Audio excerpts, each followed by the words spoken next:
días, hermanos, hermanas. Hoy meditaremos en la fe cristiana en el exilio. Podría ser en una sociedad autoritaria, pluralista y pagana.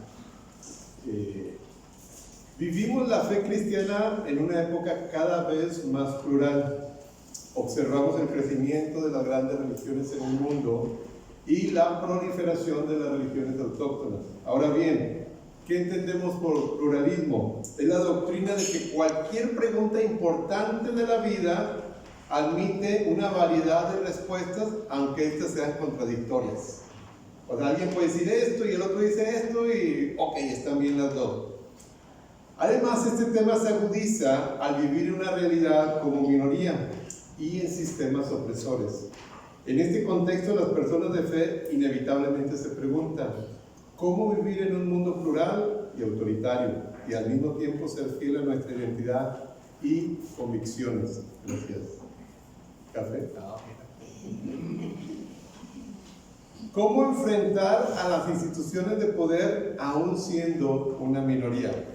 En esta mañana buscaré responder estas preguntas entrando en diálogo con el texto que hemos leído yo le llamo Mardoqueo 3, no, es Esther 3, del 1 al 11, y es la historia de Mardoqueo.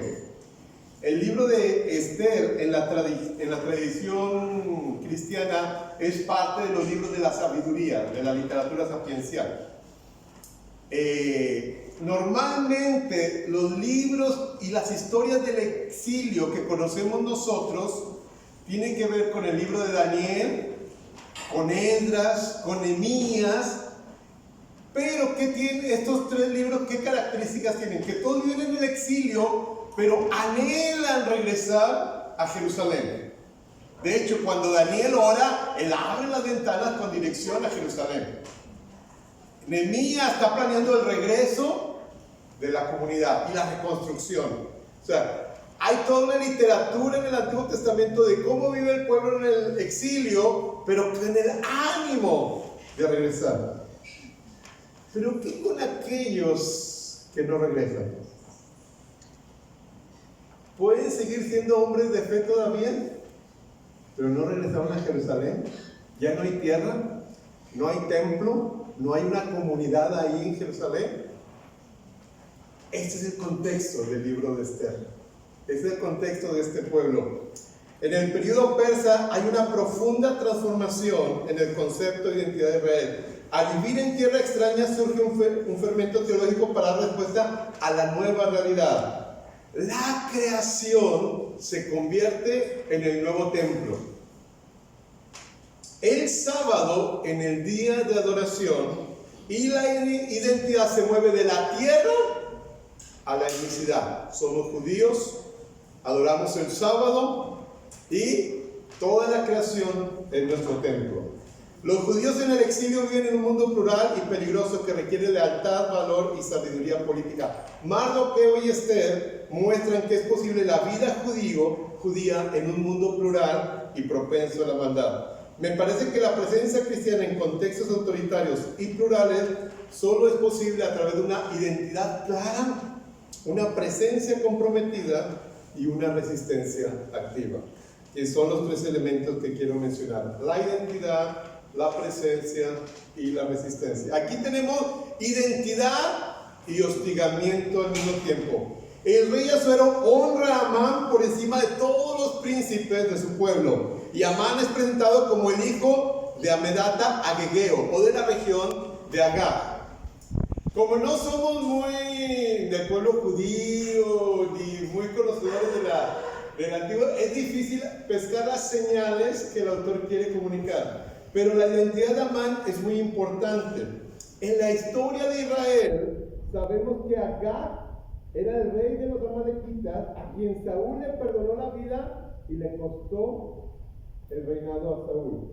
Pero además, en la tradición del Antiguo Testamento, el gran enemigo de Israel es Amalec o Agag, que es considerado el gran enemigo de Israel. Esto viene en Éxodo, Números, Esther, muchos lugares. En resumen, Amán, el agegeo, se ha convertido en el segundo hombre más importante del imperio y por su herencia se ubica como el gran enemigo de los judíos. Por el simple hecho de lo que digo, hagan de cuenta que diga, ¿qué diríamos? Bueno, para que nadie se sienta. Es de Chihuahua, no de Chihuahua. Es de Sonora, es de alguna región. Ya sabemos por dónde viene. Y parece que Mardoqueo percibe eso. Mardoqueo, quien decide no rendir honores a Amán, es presentado en el capítulo 2, versos 5 y 6, como del linaje de Benjamín, esto es, de la tribu de Saúl. Sus antepasados fueron llevados cautivos a Babilonia y por el tiempo que fueron llevados parece que es de la familia real y de la nobleza judía. Pero sus antepasados decidieron no regresar. Ellos se quedan en esta tierra. Su identidad judía no le impide ser leal al rey, pero al mismo tiempo parece que es la razón por la cual no rinde honores a Amán. Los siervos deciden renunciarlo para ver si Mardoqueo se mantenía firme, porque él les había declarado que era judío. Al final del capítulo 9, más adelante lo vamos a ver, hay un complot contra el rey Asuero. Y el que lo descubre es Mardoqueo. Así termina el capítulo 2. Y él le avisa a Esther le avisa al rey, y el complot se deshace, y el rey se salva, y los hombres son castigados. Mardoqueo tiene una identidad clara y sólida. Conoce sus raíces, es valiente y sabe identificar quiénes son los enemigos. Amán se llena de furia y trama un plan para destruir a todos los judíos. Esto es una locura. Amán demuestra que no solo es amalekita por linaje, sino por decisión propia. Es el enemigo de los judíos. Y eso ya lo menciona los versos 8 en adelante. Uno de los grandes desafíos, hermanos, a lo largo de la historia es cómo la fe cristiana o la fe va pasando de generación en generación. Cómo los nuevos desafíos, las nuevas generaciones van a asumir esta realidad. Y esto tiene que ver con la identidad. Nuestra generación no ha enfrentado los mismos desafíos que la generación pasada. No tenían internet, no tenían wifi, no tenían teléfono móvil, no tenían AMLO, pero las próximas generaciones van a enfrentar temas de biotecnología, de realidad virtual, otro tipo de problemáticas. Y ahí van a decir, ¿cómo se relaciona la fe cristiana con ellos? Les toca traducir su fe, su identidad en ese nuevo mundo. Ahora los hijos regresan al periodo escolar en este mes y somos llamados a cultivar una identidad clara y sólida. No olvidar que somos el pueblo de Dios. También somos llamados para conocer de dónde venimos y por qué somos creyentes o qué significa ser creyente. La identidad será puesta a prueba en el mundo laboral y académico. Somos llamados a ser valientes y a que vivamos nuestra fe en un mundo hostil. Que con el simple hecho de que la gente se entera de que somos cristianos, bueno, qué buena onda eres cristiana, así como que, bueno, te respeto, pero no te metas conmigo. En el mejor de los casos. Y si es alguien de autoridad, nos puede ir peor. Muchas veces enfrentamos una retórica de discriminación y la típica reacción es, bueno, eres cristiano. La gente que llega a vivir en otros países enfrenta mucho ese tema de la identidad. Recuerdo mucho a Cecilia, una chica de Ensenada que se fue a Honduras y estuvo ya viviendo 9, 10 años, y ella cada vez que alguien le iba a visitar, por favor, tráiganme. ¿Qué pedía? ¿Qué creen que pedía? Tajín y Valentina. Chile, salsa, ¿por qué? Porque su naturaleza, su piel mexicana, y claro, los hondureños se burlaban, le decían, te va a hacer daño, ¿cómo puedes comer eso? Es asqueroso. Pero ella decía, es muy rico, es parte de mi historia, de mi identidad. Este tema de la identidad va a ser confrontada, puesta a prueba, como en el caso de Mardoqueo. Ahora, la presencia. Mardoqueo trabaja en el imperio persa, ostenta un nombre gentil y procura el bien del imperio. ¿Qué onda con esto? O sea, Mardoqueo está metido en la vida del imperio, está metido en el trajín del día a día de su cultura. Mardoqueo aparece en varias ocasiones en la puerta del palacio. Todo esto hace suponer que Mardoqueo era un alto oficial del rey. Por otro lado, su nombre, algunos piensan que Marduk es un nombre gentil que viene de un dios babilónico. La participación e involucramiento de Mardoqueo en la cultura persa lo vemos no solo en su trabajo. Cuando se entera del complot, él es el primero que avisa: oye, quieren destronar, quieren dar un golpe de estado, y él avisa. Más adelante esta acción provocará que sea honrado con vestiduras reales. Llegará a ser nombrado el segundo del rey Asuero al final del capítulo. Y él procura el bien del pueblo judío, pero también procura el bien del imperio, sus acciones. Este es uno de los aportes teológicos del libro de Esther: promover la participación y responsabilidad humana, aún en el exilio, para vencer la maldad y la locura del genocidio. Ahora, esta presencia activa no se da desde las orillas del imperio o desde la periferia del imperio. El autor del libro nos muestra el poder y la gloria. Mira, para que tengan una idea, el rey se menciona en esta sección de 11 versículos 5 veces. Se habla de los príncipes, los siervos del rey, los mandamientos del rey, las provincias del reino, los tesoros del rey, el anillo del rey. O sea, hay una exageración de toda la ornamentación del imperio.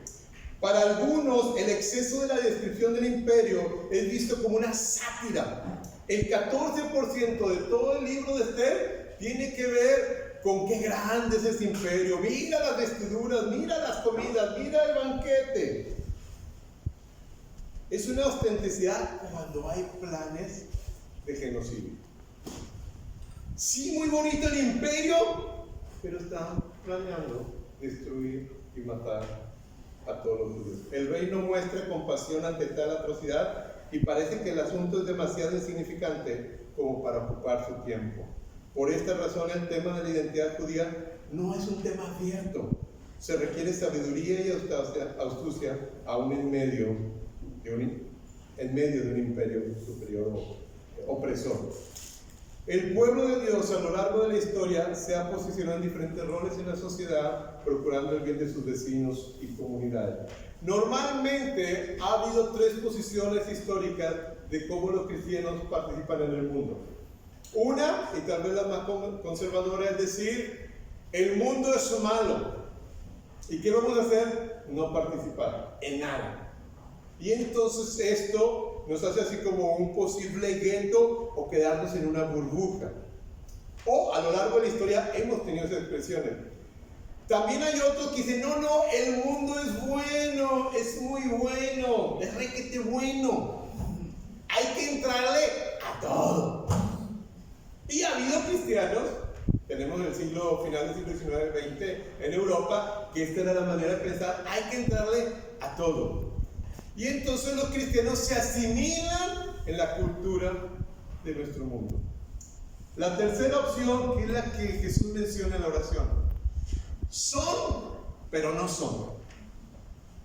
Mi esposa esta semana estaba tarareando una canción un poquito antigua, de acá de Monterrey, de un grupo que se llama Misma. Ya ahí da la fecha más o menos, que decía, ¿cómo dice? Aquí estamos, pero no somos del mundo. O sea, es la oración de Jesús: yo los envío, aquí están, pero no son. Guárdalos, protégelos. Entonces, vivir la fe en un mundo plural significa que lo vivimos como una minoría y que tal vez vamos a sufrir persecución. ¿Será acaso que la existencia de este libro de Esther es un triunfo para una minoría olvidada? Que tal vez a nadie le interesaba, pero que este libro surge para recordar la memoria de este pueblo. Como estudiantes, nuestros hijos e hijas se les encargará tareas y recibirán enseñanzas que tal vez no estamos de acuerdo. ¿Qué vamos a hacer? ¿O qué hacen los papás? ¿O qué hacen los alumnos? A mi hijo o a mi hija le encargaron esta tarea y no estoy de acuerdo. Bueno, ¿cuál será nuestra actitud? Que no haga la tarea. Creo que no es buena esa recomendación. Bueno, pero que la haga y que diga que no está de acuerdo. Algunos tal vez lo hacen, vaya, lo quieren hacer. Se requiere mucha sabiduría y discernimiento. Hay que hacer la tarea y hacerla bien. Ya llegarán tiempos para expresar nuestra opinión. Cuando el maestro o la maestra esté de modo o no esté en juego mi calificación. Muchas veces escucharán que la ciencia está por encima de la fe. Un autor, Leslie Newbegin, él tiene un libro que se llama El Evangelio en un mundo pluralista. Él nos invita a construir un diálogo entre la fe y la ciencia. Para ello es necesario investigar las raíces de la cultura y la ciencia moderna. Por años los científicos se han jactado de que la ciencia está por encima de la fe, ya que la ciencia trabaja con datos y la fe con creencias, así como creencias o valores. Pero la ciencia trabaja con datos, con la realidad. Y así como que nos hacen sentir menos. Esta aparente superioridad o separación entre el mundo de la fe y la ciencia se ha venido abajo en los últimos 30 años más o menos. ¿Por qué? Los sociólogos del conocimiento, como Peter Berger, hablan de las estructuras razonables donde creencias y datos toman su validez. O sea, son las estructuras razonables que integran estos datos y les dan validez. Estos son los sociólogos del conocimiento. Los filósofos de la ciencia se han atrevido a afirmar que la ciencia moderna se sustenta en creencia y presuposiciones que solo funcionan dentro de un paradigma científico. Y cuando cambia ese paradigma, ya los datos no funcionan. Entonces, son la ciencia en su estado los cimientos de la ciencia moderna también tienen presupuestos. Presupuestos que son imposibles de comprobar y que a partir de ahí se construyen. Y cuando ese paradigma de la ciencia cambia, se viene abajo ese castillo de conocimiento. Entonces, mentira que sean superiores. Ambos, creencias, valores, supuestos o datos, participan en estructuras razonables. Entonces, cuando de repente un maestro se quiere burlar, nada más ríete interiormente y dile: después hablamos.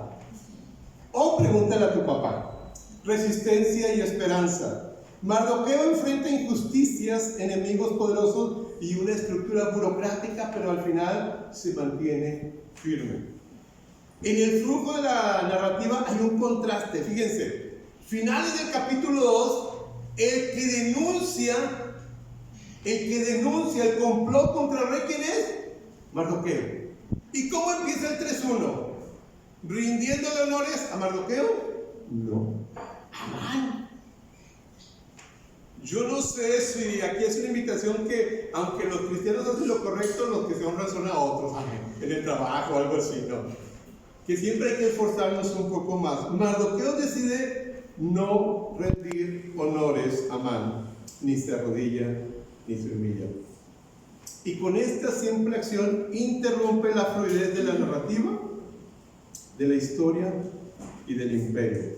Una simple acción. Si uno va leyendo desde el capítulo 1, hay así como una ostentación. No, y el rey esto, y pasó esto, y ahora el rey va a rendir honores al segundo, Amán lo introduce en la escena, y nada más que aparece una mosquita ahí, una manchita, y se interrumpe la narrativa y el flujo del imperio. Ahora, esto pasó también en el capítulo 1. ¿Cuándo?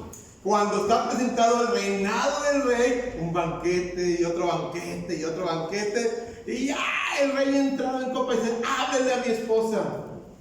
Y la esposa no viene. El hombre de todo el poder, de todo el mundo, de todo el imperio, y su esposa no lo obedece. Amén. ¿Alguien puede decir amén? Esto es, por el punto más débil. Aquí igual, en el capítulo 1 es como una sátira, hay mucho humor en el libro de Esther. Entonces aquí hay todo un hombre lleno de dolores, Poncho Romo, no es cierto, el segundo más fuerte del país, del imperio, y simplemente Mardoqueo decide no. Los siervos cuestionan a Mardoqueo: ¿por qué traspasas el mandamiento del rey?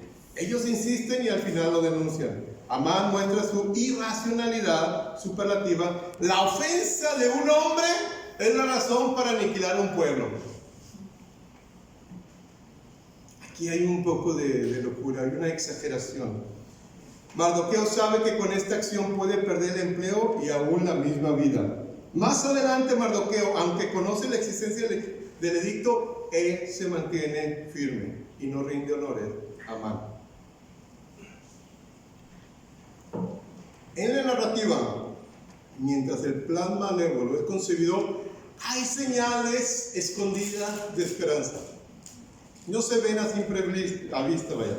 La primera la observamos cuando los siervos insisten a Mardoqueo hablándole cada día de esta manera y no escuchándolos él. Esta frase que le hablaban cada día y no les escuchaba es la misma de José y la esposa de Potifar. La esposa de Potifar le hablaba cada día y José no le escuchaba. En ambos casos es una falsa acusación y en ambos casos llegan a ser el segundo del rey. Entonces, en la literatura parece que ahí se siembra una idea de esperanza. También hay una frase muy parecida, hay un paralelo cuando Mardoqueo descubre el complot. Dice que Amán en el capítulo 3 tuvo en poco poner en manos sobre Mardoqueo. Y en la conspiración contra el rey Asuero, ellos procuraban poner en mano en el rey Asuero. Hay una insinuación de que así como Mardoqueo venció el complot del capítulo 2, también lo hará acá. Y la más fuerte es que cuando Amán echa suertes, la fecha que cae es en el día de la Pascua judía. Para un conocedor judío, a ver, ¿cómo? ¿Que van a aniquilar al pueblo judío el día que se celebra la Pascua? Entonces aquí hay como una sátira y una señal de esperanza. La identidad judía de Mardoqueo no solo es étnica. Se sabe un hombre de fe. En la narrativa de todo el libro se le verá haciendo lamento y presionando a su sobrino o pariente para que interceda frente al rey. Para los hombres de fe, como Mardoqueo, la palabra del imperio no es la palabra final. La liberación y reivindicación del pueblo de Dios vendrá por la providencia, sí, pero también por el rol activo de la comunidad en la persona de Mardoqueo y de Esther. Los cristianos son un pueblo resistente y lleno de fe. La comunidad de fe tiene piel gruesa y ha desarrollado una profunda resiliencia y no se abate con facilidad. También es cierto que como estudiantes o trabajadores llegarán momentos en que hay que decir no. No a la corrupción, no al abuso, no al exceso, no a la copia. Esto nos puede generar desafíos, dudas, pero debemos recordar nuestra identidad de que somos hombres de fe. Comparto 3 reflexiones finales para terminar. En primer lugar, Mardoqueo nos desafía a poner la identidad de fe como el valor supremo. Somos parte de una comunidad de fe que conoce su historia, su origen y que profundiza en el conocimiento. Una comunidad que se identifica y sabe nombrar y reconocer a sus enemigos. Un amigo alemán decía que él cree que parte de la crisis que está habiendo en el mundo sobre el tema de sexualidad o identidad sexual, dice David, yo creo que los padres hemos errado en ya no transmitir lo que enseña la palabra. Hemos dado por sentado que todo el mundo sabe y conoce lo que es correcto y lo que no es correcto. Y este vacío nuestro viene a provocar que no hay respuestas o respuestas claras. Entonces nuestro trabajo es cómo vamos a forjar la identidad en las siguientes generaciones para que ellos puedan responder a su realidad. En segundo lugar, el ejemplo de Mardoqueo nos invita a una presencia comprometida. Una comunidad que reconoce los riesgos y peligros de este mundo, pero no por eso se cierra ni se convierte en un gueto, sino más bien se transforma en una comunidad que se involucra en la participación social y política en nuestros países. Y en tercer lugar, Mardoqueo nos llama a una resistencia activa, cuando esta es necesaria. Anhelamos ver una comunidad que sus actos de adoración en el exilio se presentan en el rechazo a la corrupción, en no promover la violencia, en denunciar el abuso y en algunas ocasiones, como Sudáfrica u otros lugares, aún la resistencia civil.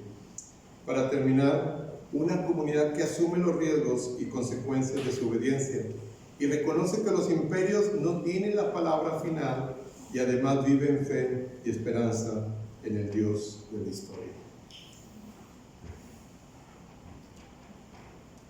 Para esta comunidad que decide quedarse en el exilio, tal vez aún sus propios compañeros de fe, el futuro está en regresar a Jerusalén, y ellos deciden no regresar.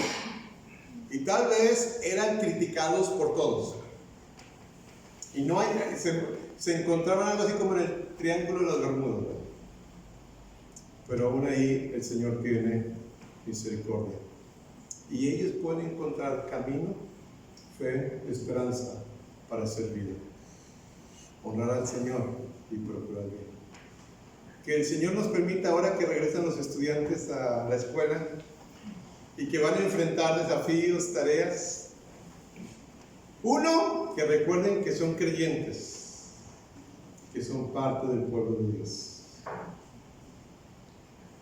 ¿Qué significa eso? Hacer la tarea y hacerla bien, esforzarse lo más que se pueda, ser buenos mayordomos de la inteligencia que Dios les ha dado. Es cierto, va a llegar cosas que no estamos de acuerdo, es cierto, pero no tenemos que reaccionar de inmediato. Si el profesor o la persona nos pregunta, podemos opinar. Hay gente que es muy abierta, hay gente que no es abierta, pero también va a haber momentos en los que hoy en día nos toca decir que no. Yo no sé lo que son más viejitos, como yo, pero hace 20 años, 30 años, escuchar una canción no cristiana, o moverte aquí tantito, uy, qué escándalo. Se nota que ya no vas a la iglesia. Hoy en día los chavos, no está mal no perder la esencia. Cuando nos abrimos a este mundo, hay que recordar que también va a haber momentos en que tenemos que decir no. Tenemos límites claros en nuestra fe, en nuestro compromiso, y que el Señor nos dé el valor para hacerlo, y que las próximas generaciones también lo puedan hacer. Oramos para terminar.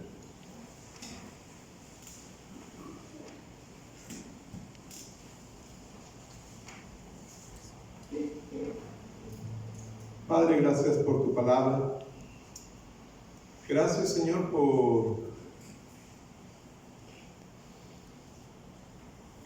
aún en circunstancias que parece que ya no hay fe y esperanza, se abren nuevos caminos.